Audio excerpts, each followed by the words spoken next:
Hello दोस्तों, दीक्षा channel में आपका स्वागत है। पीसीएस मंत्रा का टेस्ट सीरीज 2 पोल्ट्री का पार्ट 1 आज इस चैनल पर कराया जाएगा। तो पहला क्वेश्चन है यहाँ, निम्नलिखित कथनों पर विचार कीजिए। भारत में संसदीय शासन व्यवस्था है, इसे सरकार का वेस्टमिंस्टर मॉडल कहा जाता है। संसदीय शासन व्यवस्था में कार्यपालिका विधायिका से स्वतंत्र होती है। तो इसमें से कौन सा कथन सही है? तो इसमें से कौन सा कथन, पहला ए जो है ऑप्शन सही होगा, क्योंकि आधुनिक लोकतंत्र में प्रचलित तौर पर शासन की दो व्यवस्थाएं मानी जाती हैं। पहली संस्था संसदीय शासन व्यवस्था, दूसरी अध्यक्षात्मक शासन व्यवस्था। अगला क्वेश्चन है, अध्यक्षीय शासन व्यवस्था के संबंध निम्नलिखित विशेषताओं पर विचार कीजिए। सामूहिक उत्तरदायित्व, नेतृत्व प्रधानमंत्री के द्वारा, एकल सदस्यता। इसमें से कौन सा शामिल नहीं है? तो इसमें से 1 और 2 शामिल नहीं, मतलब ए ऑप्शन। अध्यक्षीय शासन व्यवस्था में उत्तरदायित्व का अभाव होता है, जबकि संसदीय शासन व्यवस्था में सामूहिक उत्तरदायित्व पाया जाता है। इसी प्रकार संसदीय शासन व्यवस्था में शासन का नेतृत्व प्रधानमंत्री के द्वारा किया जाता है, जबकि अध्यक्षीय शासन व्यवस्था में शासन का नेतृत्व जो है राष्ट्रपति द्वारा किया जाता है। इसलिए ऑप्शन ए गलत है। अगला क्वेश्चन, भारत के राष्ट्रपति के संबंध में निम्न कथनों पर विचार कीजिए। राष्ट्रपति देश का प्रथम नागरिक होता है, यह संघीय कार्यपालिका का प्रधान होता है, राष्ट्रपति का पद पुनर्निर्वाचन के योग्य होता है। तो जो इसमें से आपका आंसर सही होगा वो है डी, मतलब तीनों आपका आंसर सही है, क्योंकि भारतीय संविधान के अनुच्छेद 52 के अनुसार भारत का राष्ट्रीय संघीय कार्यपालिका का प्रदान किया गया। संघीय कार्यपालिका जो है आपका आर्टिकल 52 में उल्लेख किया गया है। यही देश का प्रथम नागरिक होता है जो 57 के अनुसार कोई व्यक्ति राष्ट्रपति पद पर पुनः निर्वाचन के लिए योग्य है। ये आर्टिकल 57 का है।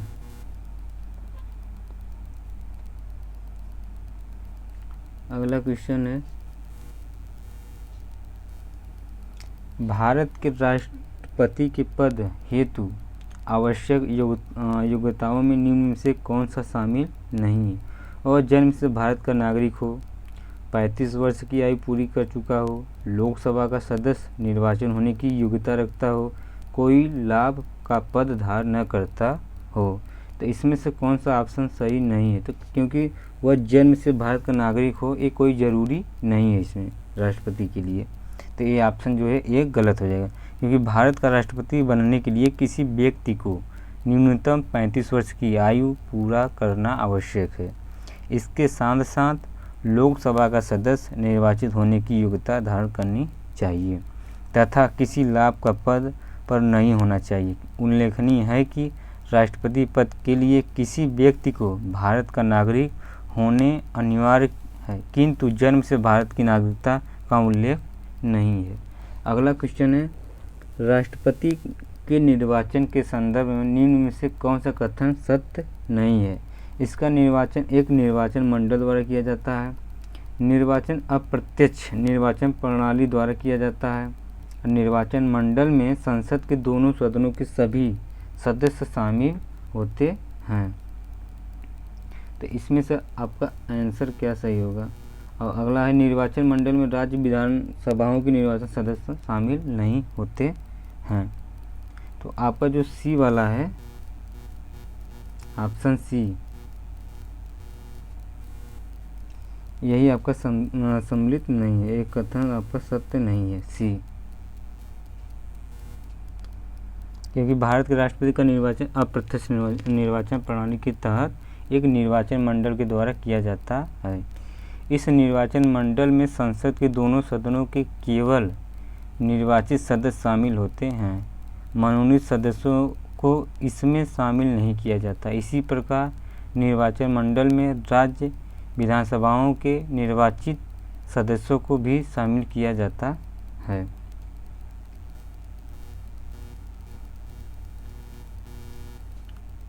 अगला क्वेश्चन, निम्न में से कौन सा कथन भारत के राष्ट्रपति के संबंध में सत्य नहीं है? वह उच्चतम न्यायालय के मुख्य न्यायाधीश के समक्ष शपथ लेता है। इसका वेतन भारत के संचित निधि से दिया जाता है। राष्ट्रपति के निर्वाचन संबंधी विवादों का निपटारा भारत निर्वाचन आयोग द्वारा किया जाता है। राष्ट्रपति किसी साधारण विधेयक पर गतिरोध की स्थिति में दोनों सदनों की संयुक्त बैठक बुला सकता है। तो इसमें कौन सा कथन सत्य नहीं है? तो जो सी आपका ऑप्शन है, राष्ट्रपति के निर्वाचन संबंधी विवादों का निपटारा भारत निर्वाचन आयोग द्वारा किया जाता है, तो नहीं, निर्वाचन आयोग द्वारा नहीं किया जाता है। भारत के राष्ट्रपति का निर्वाचन अप्रत्यक्ष निर्वाचन,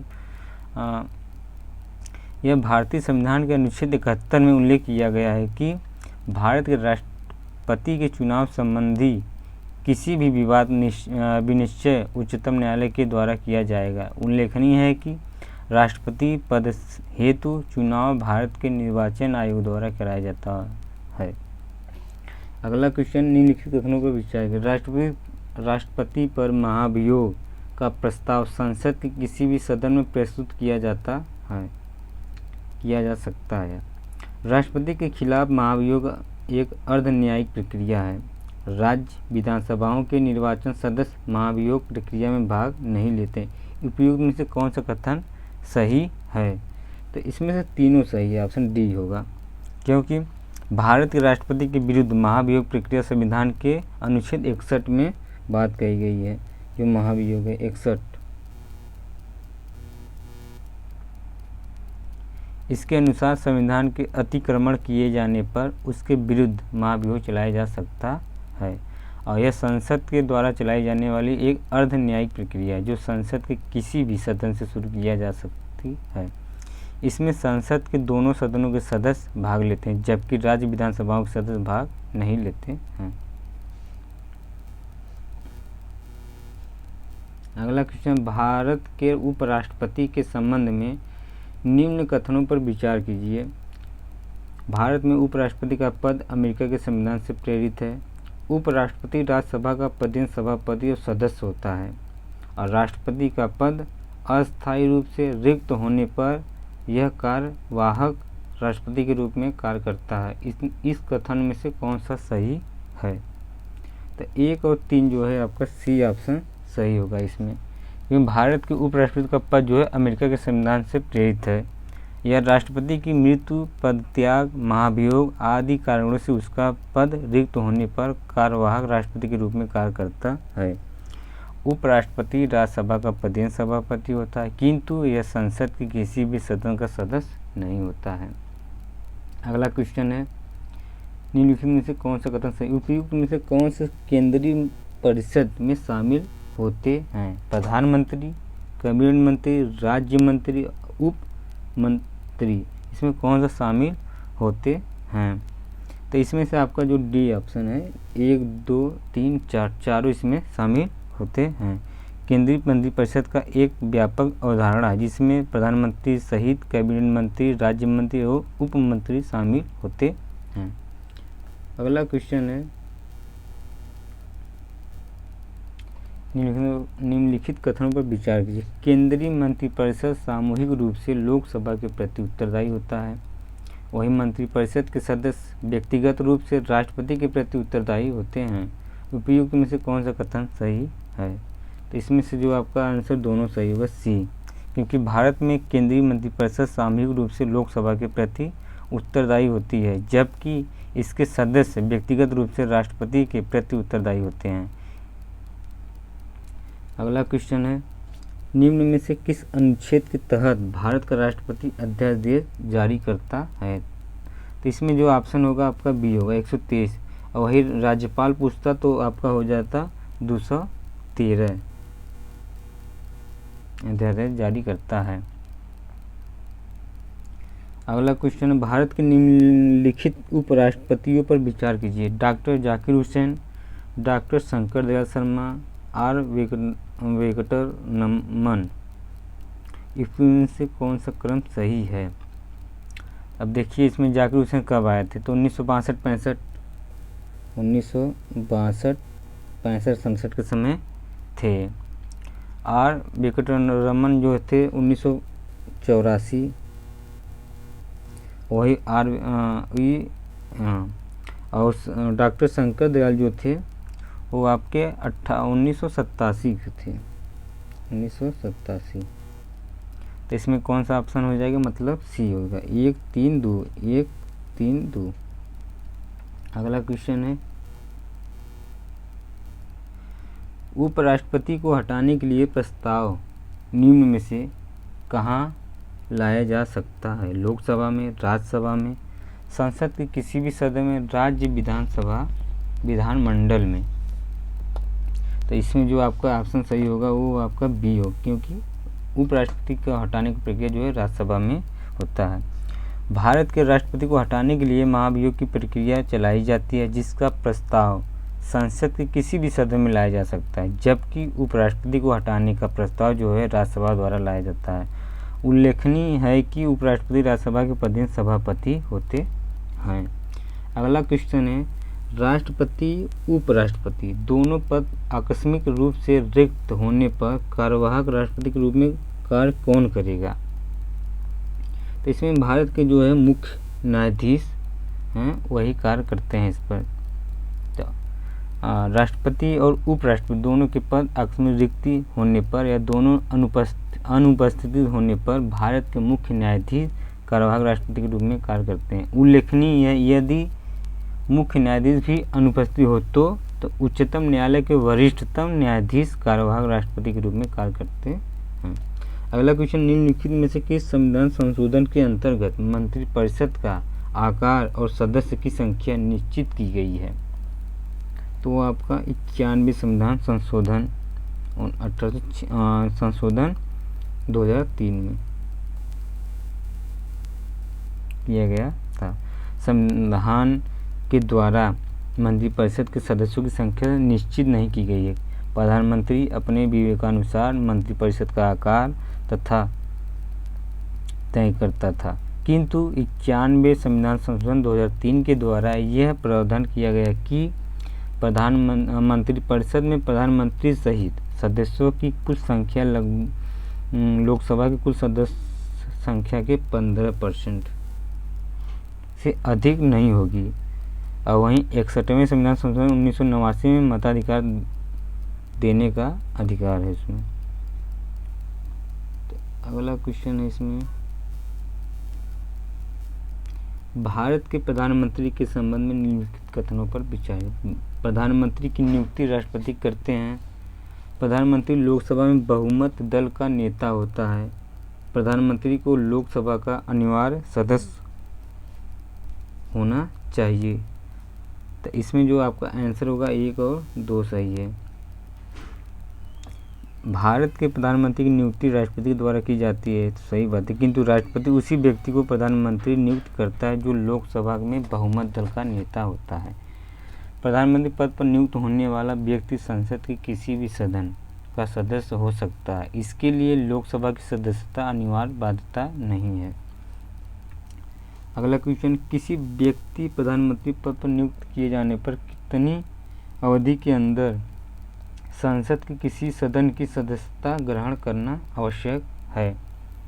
तो ये आपका है 6 माह के अंदर उसे संसद किसी भी सदन की सदस्यता प्राप्त करनी चाहिए। अगला क्वेश्चन है, निम्नलिखित कथनों पर विचार कीजिए। प्रधानमंत्री व्यवहारिकतः भारतीय शासन प्रणाली का सर्वोच्च कार्यकारी अधिकारी होता है। दूसरा, प्रधानमंत्री मंत्रिपरिषद का प्रावधान करता है। तो इसमें जो आपका सही है, दोनों ऑप्शन सही होगा। संघीय की कार्यपालिका शक्ति राष्ट्रपति में निहित की गई है। अब भारतीय शासन प्रणाली का सर्वोच्च अधिकारी होता है। अगला क्वेश्चन,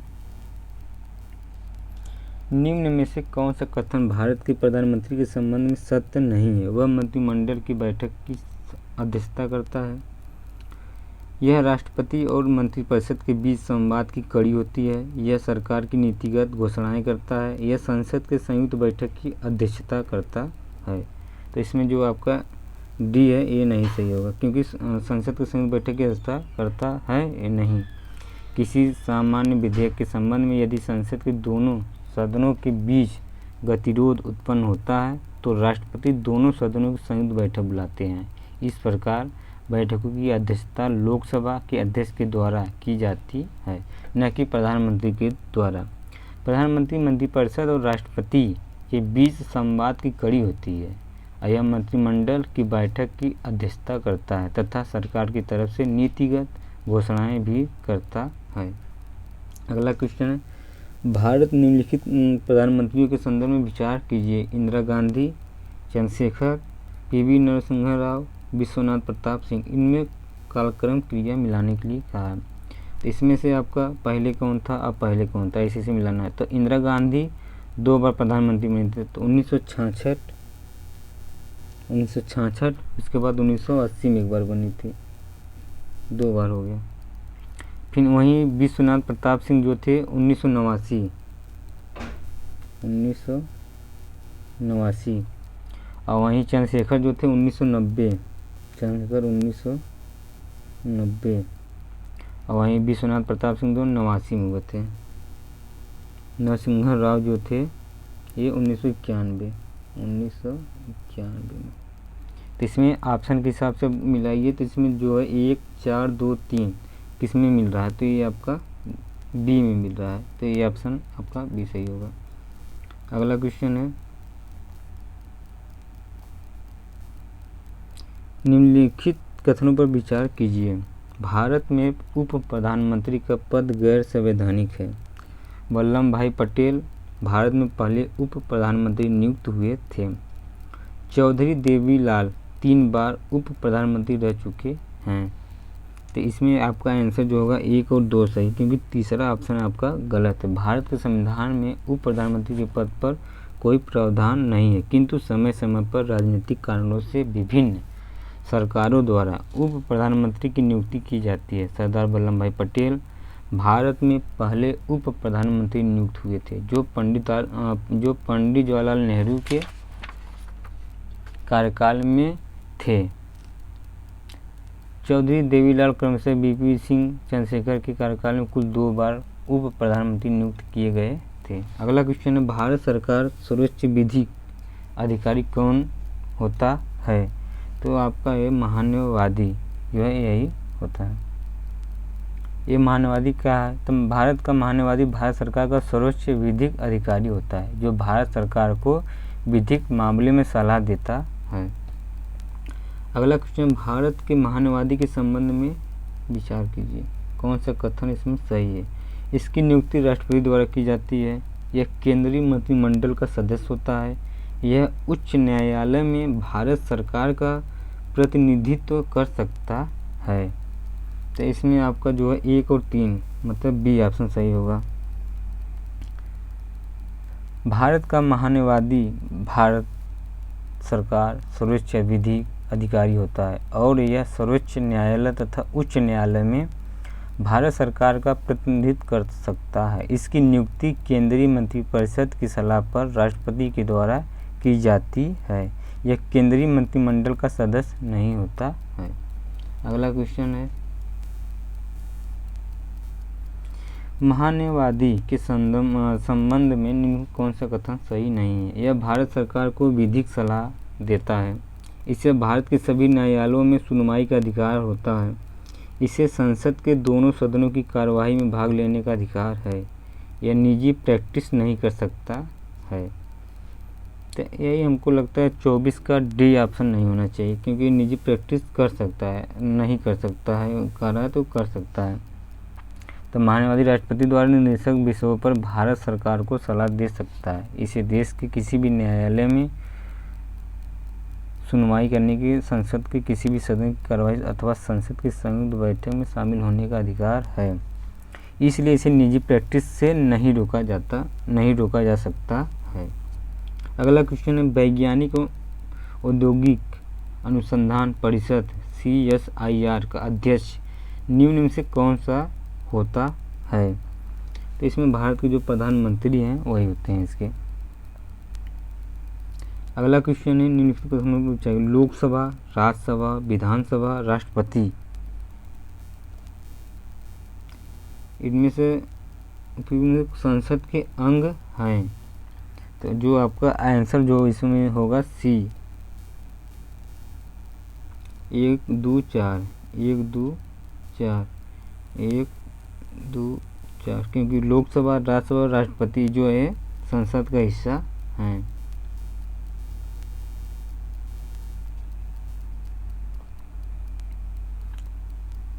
और थोड़ा संविधान के अनुच्छेद 79 में उल्लेख किया गया है कि संघ के लिए एक संसद होगी जो राष्ट्रपति और दोनों सदनों से मिलकर बनेगी। इस प्रकार लोकसभा, राज्यसभा और राष्ट्रपति तीनों ही संसद के एक अंग होते हैं। अगला क्वेश्चन, लोकसभा संबंध में निम्न कथनों पर विचार कीजिए। इसे संसद का उच्च सदन कहा जाता है। वर्तमान में इससे 545 सदस्य निर्वाचित होते हैं। लोकसभा का कार्यकाल अधिकतम 5 वर्ष का होता है। इसमें जो आपका आंसर होगा केवल 3 होगा, मतलब डी ऑप्शन होगा, क्योंकि लोकसभा को संसद का निम्न सदन या लोकप्रिय सदन कहा जाता है, न कि उच्च सदन। इसको मूल संविधान में इसकी अधिकतम सदस्य संख्या 500 निर्धारित की गई थी, जिसे समय समय पर बढ़ाया गया है। वर्तमान में लोकसभा की अधिकतम संख्या 552 है, जिसमें से 543 सदस्य निर्वाचित 530 राज्यों से और 13 संघीय क्षेत्रों से होते हैं। उल्लेखनीय है कि लोकसभा में 2 एंग्लो इंडियन सदस्यों का मनोनयन राष्ट्रपति के द्वारा किया जा सकता था। इस व्यवस्था को अब समाप्त कर दिया गया है 104वां संविधान संशोधन के द्वारा। लोकसभा का कार्यकाल इसकी प्रथम बैठक से 5 वर्ष तक होती है। अगला क्वेश्चन है, कौन सा कथन सत्य नहीं है। इसमें देखिए, लोकसभा की सदस्यता के लिए न्यूनतम आयु 30 वर्ष का है, यही आपका डी जो है गलत है, क्योंकि 25 वर्ष का है। लगभग यदि वह भारत का नागरिक हो या उसकी आयु न्यूनतम 25 वर्ष हो तो उल्लेखनीय है कि वह इस हेतु जन्म से भारत का नागरिक होना आवश्यक नहीं है। लोकसभा के सदस्यों का निर्वाचन प्रत्यक्ष रूप से वयस्क मताधिकार के द्वारा किया जाता है। ये आर्टिकल आपका 84 के अंतर्गत आएगा। अगला क्वेश्चन है, अनुच्छेद 102 के अनुसार निम्नलिखित में से कौन सा संसद के किसी सदस्य की नियोग्यता पर निर्णय ले सकता है। तो यह राष्ट्रपति। अगला क्वेश्चन है, निम्न में से किस संविधान संशोधन के द्वारा मताधिकार की आयु को कम किया गया था। तो ये ऑप्शन होगा 61वां संशोधन, क्योंकि पूर्व में मत देने की न्यूनतम आयु जो है 21 वर्ष है निर्धारित की गई, लेकिन 61 संविधान संशोधन 1989 द्वारा इसे हटाकर 18 वर्ष कर दिया गया है। इस प्रकार वर्तमान में मताधिकार की न्यूनतम आयु 18 वर्ष हो गई है। अगला क्वेश्चन है, निम्न में से कौन सा कथन लोकसभा अध्यक्ष कार्यों को संबंधित नहीं है।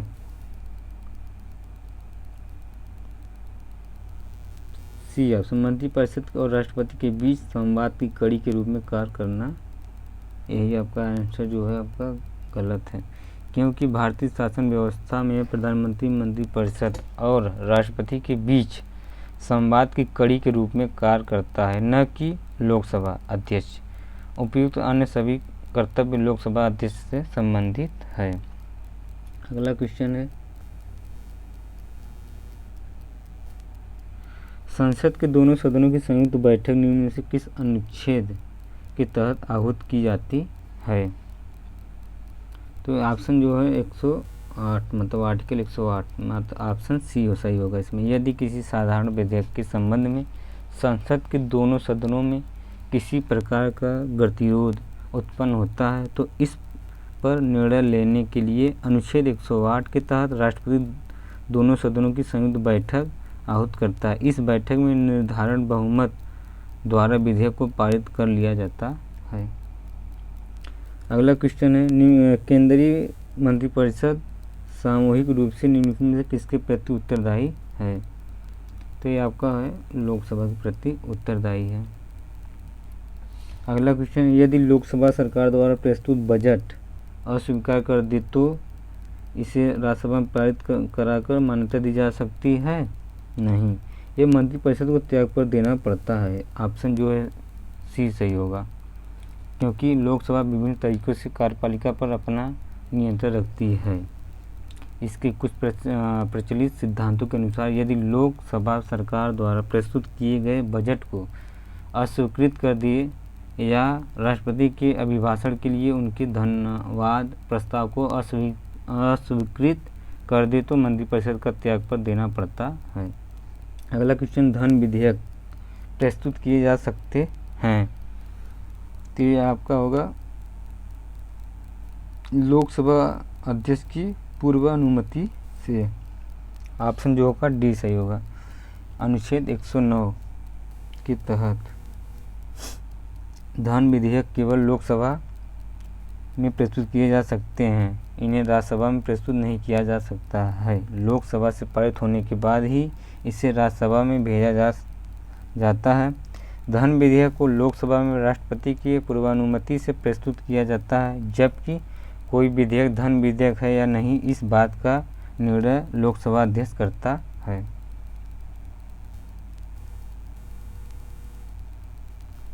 अगला क्वेश्चन, राज्यसभा के संबंध में निम्न कथनों पर विचार करें। इसके सदस्य राज्य का प्रतिनिधित्व करते हैं। इसमें अधिकतम 250 सदस्य हो सकते हैं। इसमें 12 सदस्य राष्ट्रपति द्वारा मनोनीत हो सकते हैं।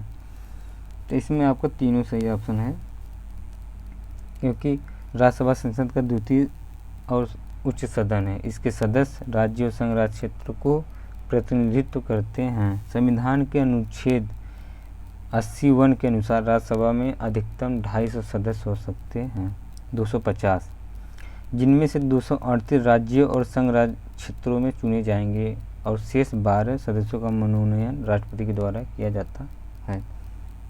अगला क्वेश्चन, राज्यसभा में राज्य का प्रतिनिधित्व निर्धारित किया जाता है। तो आपका है जनसंख्या के आधार पर। राज्यसभा में सबसे अधिक सदस्य उत्तर प्रदेश के 31 हैं, यूपी से 31 सदस्य। राज्यसभा के उपसभापति को हटाया जा सकता है राज्यसभा के सदस्यों की बहुमत से। राज्यसभा अपने सदस्यों में से किसी एक को 6 वर्ष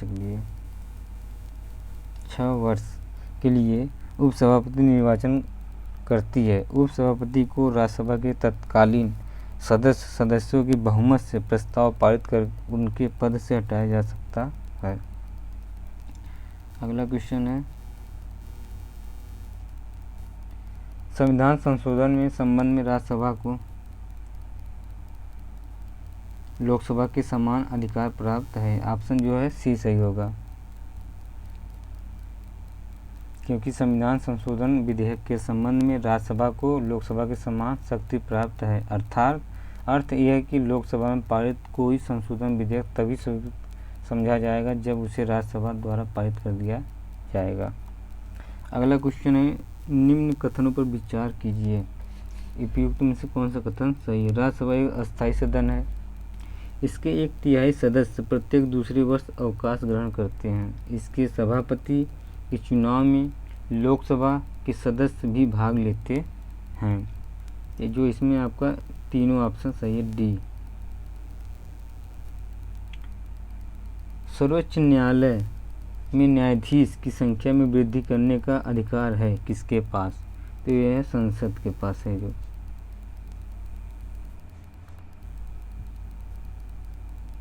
अगला क्वेश्चन है, सर्वोच्च न्यायालय में तदर्थ न्यायाधीशों की नियुक्ति की जाती है।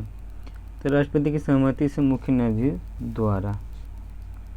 सर्वोच्च न्यायालय के सत्र को चालू रखने के लिए आवश्यकता गणपूर्ति ने न तो अनुच्छेद 127 के तहत राष्ट्रपति को पूर्व सहमति से मुख्य न्यायाधीश द्वारा तदर्थ न्यायाधीशों की नियुक्ति की जाती है। अगला क्वेश्चन, भारत सरकार और किसी राज्य के मध्य हुई विवाद की सुनवाई सर्वोच्च न्यायालय के किस क्षेत्राधिकार के अंतर्गत शामिल किया जाता है? तो ये आपका प्रथम मतलब प्रारंभिक क्षेत्राधिकार के अंतर्गत ये सुनवाई शामिल किया जाता है। अगला क्वेश्चन है, सर्वोच्च न्यायालय के परामर्शी क्षेत्राधिकार का उल्लेख किस अनुच्छेद में किया गया है? तो ये आर्टिकल 143 में किया गया है। अंतर्गत सर्वोच्च न्यायालय के परामर्शी क्षेत्राधिकार का उल्लेख किया गया है। इसके अंतर्गत किसी सार्वजनिक महत्व के प्रश्न पर राष्ट्रपति द्वारा मांगे जाने पर सर्वोच्च न्यायालय परामर्श दे सकता है, यद्यपि राष्ट्रपति इस परामर्श को मानने के लिए बाध्य नहीं है। अगला क्वेश्चन है, सर्वोच्च न्यायालय मुख्य न्यायाधीश की नियुक्ति की जाती है? ये तो राष्ट्रपति के द्वारा होता है। सर्वोच्च न्यायालय के मुख्य न्यायाधीश की नियुक्ति राष्ट्रपति द्वारा की जाती है। सर्वोच्च न्यायालय का मुख्य न्यायाधीश की नियुक्ति किया जाता है, यद्यपि कि इस परंपरा का अपवाद भी देखने को मिलता है। उल्लेखनीय है कि न्यायाधीशों की नियुक्ति राष्ट्रपति करते हैं, किंतु इनको हटाने का अधिकार जो है संसद के पास है। अगला क्वेश्चन है, आपातकाल के निम्नलिखित आधारों पर विचार: युद्ध, बाह्य आक्रमण, आंतरिक अशांति, संविधान का उल्लंघन। उपयुक्त में से किन आधारों पर राष्ट्रीय आपात की घोषणा की जा सकती है? इसमें युद्ध है, बाह्य आक्रमण है, इसके द्वारा किया जा सकता है। कि सशक्त विद्रोह वो इसमें ऑप्शन में नहीं है, तो ये ऑप्शन दोनों आपका गलत है। तो इसमें ऑप्शन जो सही होगा ये आपका ऑप्शन सही होगा 46 का ए।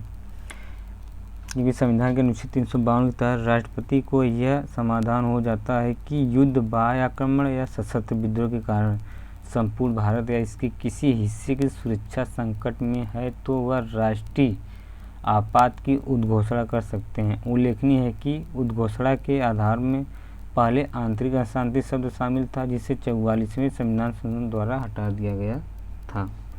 अगला क्वेश्चन, संसद द्वारा अनुमोदित राष्ट्रीय आपात की उद्घोषणा परिवर्तन में रह सकती है?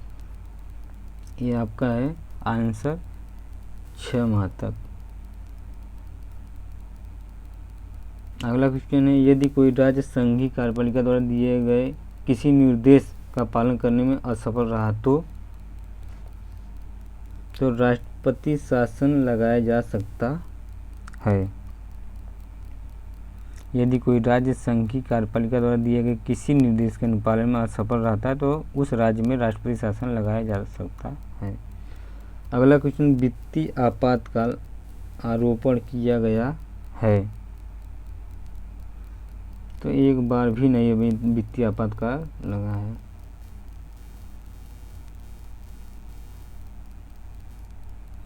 अगला क्वेश्चन, राष्ट्रीय आपात की उद्घोषणा वापस की जा सकती है? तो ये लोकसभा के साधारण बहुमत से। ऑप्शन जो है सी सही होगा, क्योंकि राष्ट्रपति आपात की घोषणा राष्ट्रपति कभी भी एक पश्चातवर्ती मतलब उद्घोषणा से वापस ले सकते हैं। इस प्रकार की उद्घोषणा के संसदीय अनुमोदन की आवश्यकता नहीं होती। यदि लोकसभा साधारण बहुमत से उद्घोषणा को वापस करने का संकल्प पारित कर देती है तो राष्ट्रपति उद्घोषणा को वापस लेने के लिए बाध्य होते हैं। अगला निम्नलिखित क्षेत्रों में से किस क्षेत्र में राज्य सरकार का स्थानीय इकाइयों पर नियंत्रण नहीं होता है? तो ये आपका नागरिक की शिकायतें। अगला क्वेश्चन है, निम्नलिखित विधेयकों में से किस एक का भारतीय संसद के दोनों सदनों द्वारा अलग अलग विशेष बहुमत से पारित होने का आवश्यक है? साधारण विधेयक, धन विधेयक, वित्त विधेयक या संविधान संशोधन विधेयक? तो संविधान संशोधन विधेयक ऑप्शन जो है आपका डी होगा। यह प्रावधान संविधान संशोधन विधेयक 368। अगला क्वेश्चन, भारतीय सुरक्षा निम्न में से किसके अधीनस्थ है? तो होगा डी, विज्ञान और प्रौद्योगिकी। Survey of India, the national survey of mapping organisation विज्ञान और तकनीकी विभाग के अंतर्गत आता है। इस विभाग की स्थापना 1767 में किया गया था। अगला क्वेश्चन, भारत के उपराष्ट्रपति का पदच्युत करने का संकल्प निम्नलिखित में से कहाँ प्रस्तावित किया जा सकता है? ये है केवल राज्यसभा में। भारत के उपराष्ट्रपति पदच्युत करने का संकल्प केवल राज्यसभा में प्रस्तावित किया जा सकता है। इस प्रावधान संविधान के अनुच्छेद 67 के तहत किया गया है। अगला क्वेश्चन है,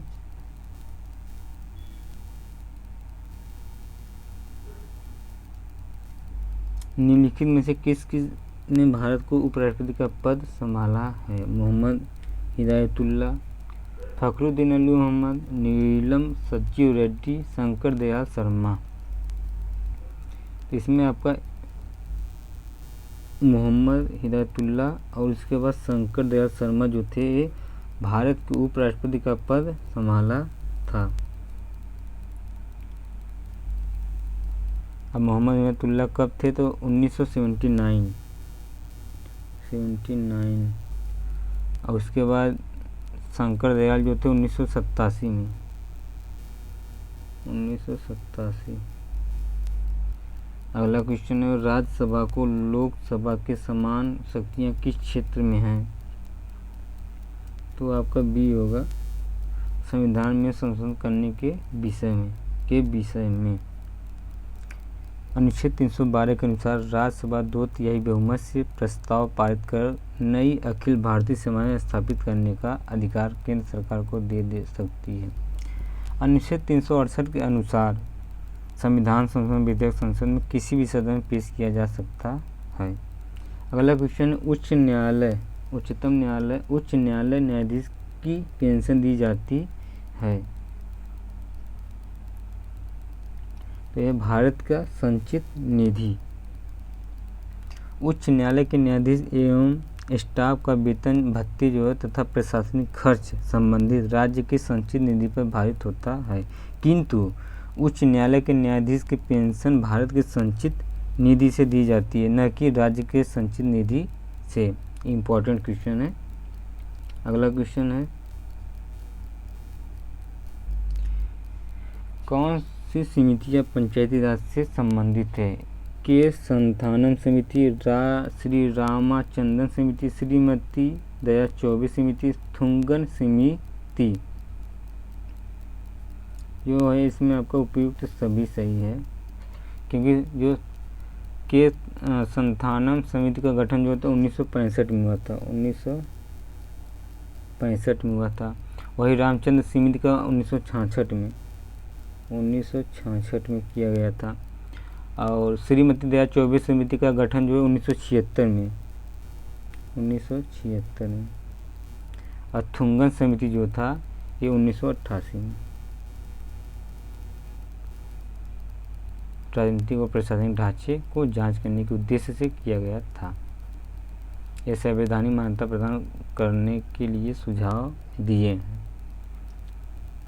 अगला क्वेश्चन,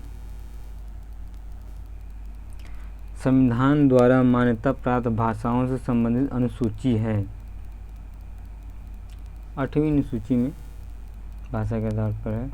अगला क्वेश्चन है, निम्नलिखित में से संविधान के किस अनुच्छेद में अखिल भारतीय सेवाओं का प्रावधान किया गया है? तो ये आर्टिकल आपका 312 है।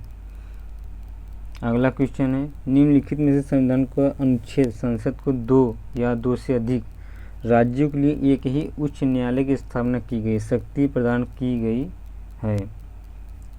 तो ये आपका अनुच्छेद 231 है।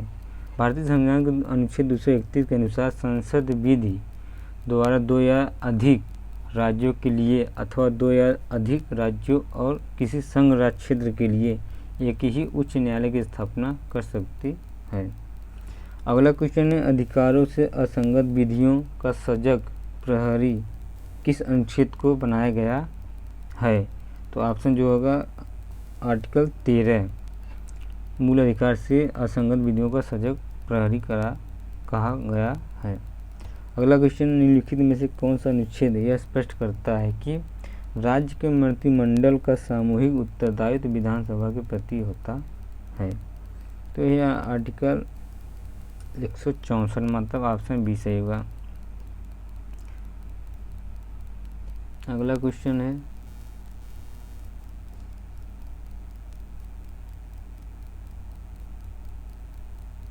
अगला क्वेश्चन है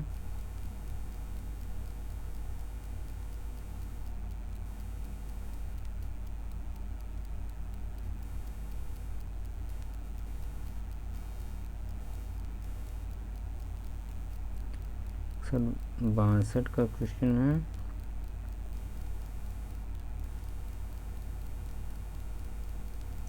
60 हो गया, 61 हो गया, 62, 63 आंसर आपका, 63 क्वेश्चन 64 होगा। संविधान विधानसभा सदस्य संख्या वाले शीर्ष राज्यों का सही आरोही क्रम कौन सा है? उत्तर प्रदेश, पश्चिम बंगाल, महाराष्ट्र, उत्तर प्रदेश, महाराष्ट्र, पश्चिम बंगाल, या उत्तर प्रदेश, बंगाल, बिहार, महाराष्ट्र, इसमें से ऑप्शन कौन सा सही है? तो इसमें से जो आपका ये सही होना चाहिए, क्योंकि जो उत्तर प्रदेश था इसमें कितना है विधानसभा सीटें? 403 यूपी से हैं। पश्चिम बंगाल का जो है 294, और वहीं अब महाराष्ट्र जो है 288 है, और बिहार का 243, और वहीं यूपी में हो गया टोटल विधान परिषद का सदस्य थे। तो न्यायाधीश एक उच्च न्यायालय से दूसरे उच्च न्यायालय में स्थानांतरण करता है, तो ये ऑप्शन जो है राष्ट्रपति होगा, बी ऑप्शन सही होगा। भारत के मुख्य न्यायाधीश से परामर्श के बाद राष्ट्रपति एक न्यायाधीश का स्थानांतरण एक उच्च न्यायालय से दूसरे उच्च न्यायालय में कर सकता है। संविधान के भाग 6 में वर्णित विषय निम्नलिखित हैं: राज्य सरकारें, राज्य कार्यपालिका, राज्य विधानमंडल, राज्यपाल की विधायी शक्तियाँ, राज्यों के उच्च न्यायालय, अधीनस्थ न्यायालय। अगला क्वेश्चन, संविधान के किस भाग के अंदर अधीनस्थ न्यायालयों का उल्लेख किया गया है? तो भाग 4 में किया गया सर, अधीनस्थ न्यायालय भाग 4 में। 66 में नहीं, भाग 4 नहीं है सर, भाग 4 तो गलत, तो है इसमें। अगला क्वेश्चन, इसमें सी भाग 6 में होगा, सी ऑप्शन सही है। अगला क्वेश्चन, 1953 न्यायमूर्ति फजल अली आयोग अध्यक्षता में गठित राज्य पुनर्गठन आयोग के सदस्यों में से कौन शामिल नहीं था? क्योंकि पट्टी सीतारमैया ये नहीं थे, क्योंकि एम पन्नीकर थे, हृदयनाथ कंजूरी थे, तो इसमें से पट्टी सीतारमैया नहीं थे। 1 अक्टूबर 1953 को भाषाई आधार पर आंध्र प्रदेश राज्य के गठन के बाद अन्य भाषा भाषियों द्वारा भाषाई आधार पर अलग राज्य की मांग शुरू कर दी। इसके ऊपर विचार के लिए 1953 में न्यायमूर्ति फजल अली आयोग की अध्यक्षता में 3 सदस्यीय राज्य पुनर्गठन आयोग का गठन किया गया था। इसमें के एम पन्नीकर एवं हृदयनाथ कंजूरी थे। आयोग के 30 दिसंबर 1955 को अपनी रिपोर्ट सरकार को सौंप दी गई थी। अगला क्वेश्चन है, निकाय में संविधान में कौन सा उल्लेख नहीं है? राष्ट्रीय विकास परिषद, नीति आयोग, क्षेत्रीय परिषद। तो इसमें जो ऑप्शन जो सही होगा आपका तीनों सही होगा, डी, क्योंकि राष्ट्रीय विकास परिषद और नीति आयोग का गठन कार्यपालिका के आदेश द्वारा हुआ है, अतः न तो ये संवैधानिक निकाय है न ही ये सांविधिक निकाय है। क्षेत्रीय परिषदों का गठन राज्य पुनर्गठन अधिनियम 1956 के तहत यह किया गया है, ये सांविधिक निकाय है, परंतु ये संवैधानिक निकाय नहीं। अगला क्वेश्चन है, स्थानीय स्वशासन की सर्वोच्चतम व्याख्या की जा सकती है? संघवाद का, लोकतांत्रिक विकेंद्रीकरण का, प्रशासकीय प्रतियोजन का, प्रत्यक्ष लोकतंत्र का। तो जो इसमें ऑप्शन सही होगा वो आपका लोकतंत्र विकेंद्रीकरण का, ऑप्शन बी सही होगा। अगला क्वेश्चन है, निम्नलिखित में से मिलान करने, सिक्किम, नागालैंड, मिजोरम, असम, इसमें मिलान करने के लिए दिया है। 371 का जो है ये किससे है? तो ये आपका नागालैंड से होगा। 371 का नागालैंड से है। जो ख है आपका ये असम से मिलेगा, ख ख वाला आपका असम से मिलेगा।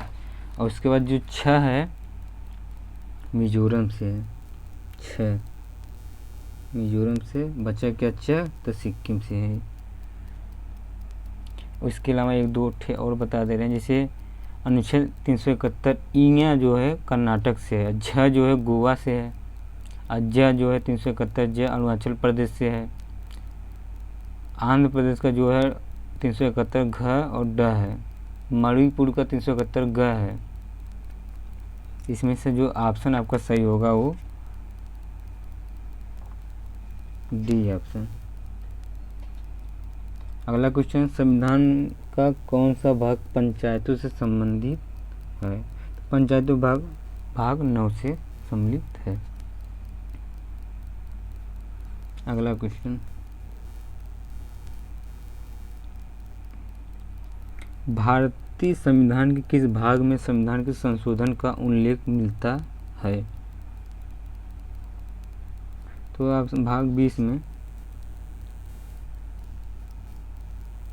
उल्लेख मिलता है। अनुच्छेद 368 के अंतर्गत संविधान संशोधन उल्लेख किया गया है। अगला क्वेश्चन, भारत के उपराष्ट्रपति का निर्वाचन और निर्वाचक गण द्वारा किया गया था। तो यह संसद के दोनों सदनों के सभी सदस्य द्वारा। अनुच्छेद कितना है? तो ये 266 वन के अनुसार भारत के उपराष्ट्रपति का निर्वाचन संसद के दोनों सदस्यों से मिलकर गठित होने वाले निर्वाचक मंडल द्वारा किया जाता है। उपराष्ट्रपति का निर्वाचन आनुपातिक प्रतिनिधित्व पद्धति के अनुसार एकल संक्रमणीय मत प्रणाली एवं गुप्त मतदान द्वारा होता है। अगला क्वेश्चन, इनमें से कौन सा सम्मिलित नहीं है? अनुच्छेद 153 राज्यपाल का कार्यकाल, अनुच्छेद 156 राज्यपाल की पदावधि, अनुच्छेद 154 राज्यपाल का कार्यकारी प्राधिकरण, 155 राज्यपाल को हटाना। यही आपको राज्यपाल को हटाना 155 आर्टिकल में नहीं है। 155 आर्टिकल में आपका है राज्यपाल की नियुक्ति के विषय में है। यहाँ नियुक्ति के विषय में। अगला क्वेश्चन है,